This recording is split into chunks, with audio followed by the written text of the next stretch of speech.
বোঝানো যায় না। কেবল মানুষই কাঁদেনি, কেঁদেছে আসমান, কেঁদেছে জমিন, কেঁদেছে প্রতিটি প্রাণ। এই পরিবেশে ধীরে ধীরে এগিয়ে গেলেন হযরত আবু বকর সিদ্দিক রাদিয়াল্লাহু তাআলা আনহু। তিনি নবীজির ঘরে প্রবেশ করলেন, যেখানে বাতাসেও ছিল এক অপার্থিব শান্তি। জান্নাতের সুবাস যেন ছড়িয়ে পড়ছিল চারদিকে। তখন হযরত আবু বকর সিদ্দিক রাদিয়াল্লাহু তাআলা আনহু গভীর বেদনাভরা কণ্ঠে বললেন, আজ এই পৃথিবীর সবচেয়ে দয়ার সেই মানুষটিকে হারালো, আমরা কিভাবে তার স্মৃতি ছাড়া বাঁচব। তিনি কাছে গিয়ে রাসূলুল্লাহ সাল্লাল্লাহু আলাইহি ওয়াসাল্লাম এর মোবারক মুখ উন্মুক্ত করলেন। সে মুখে ছিল প্রশান্তি, ছিল নূর। আবেগে বিগলিত হয়ে তিনি সেই পবিত্র মুখে চুম্বন করলেন। তারপর কাঁপা কাঁপা গলায় বললেন, আমার জান মাল, আমার মা বাবা আপনার জন্য কুরবানি হোক। আপনার জীবন যেমন পবিত্র, মৃত্যুও তেমনি মর্যাদাপূর্ণ। আল্লাহর কসম, আপনাকে আর কোনো মৃত্যু ছুতে পারবে না। ঘর থেকে বেরিয়ে এসে তিনি দেখলেন হযরত ওমর রাদিয়াল্লাহু তাআলা আনহু এখনো হতবিহ্বল, যেন বিশ্বাসই করতে পারছেন না। উত্তেজনায় তলোয়ার উঁচিয়ে বলছেন, রাসূল সাল্লাল্লাহু আলাইহি ওয়াসাল্লাম মারা যাননি, রাসূল সাল্লাল্লাহু আলাইহি ওয়াসাল্লাম মারা যাননি। তখন হযরত আবু বকর সিদ্দিক রাদিয়াল্লাহু তাআলা আনহু তাকে শান্তভাবে থামালেন।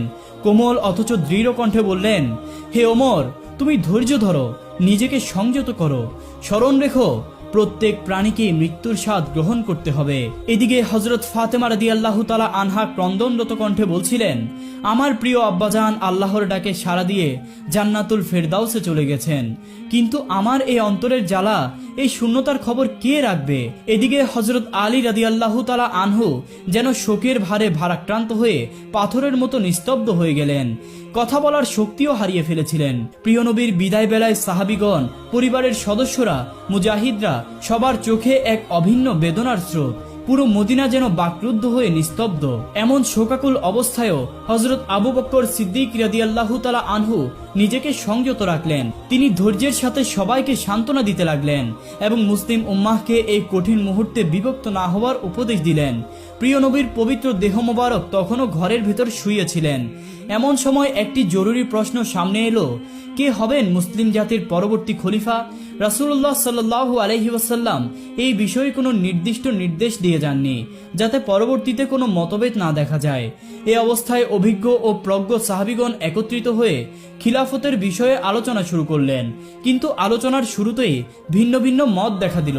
আনসার ও মুজাহিদ সাহাবীরা নিজ নিজ দৃষ্টিকোণ থেকে খিলাফতের দাবিতে যুক্তি তুলে ধরছিলেন। বিতর্ক যেন উত্তপ্ত হতে যাচ্ছিল। ঠিক তখন হযরত ওমর ফারুক রাদিয়াল্লাহু তাআলা আনহু সামনে এসে দৃঢ় কণ্ঠে ঘোষণা করলেন, মুসলিম উম্মার নেতৃত্বের যোগ্য হলেন হযরত আবু বকর সিদ্দিক রাদিয়াল্লাহু আনহু।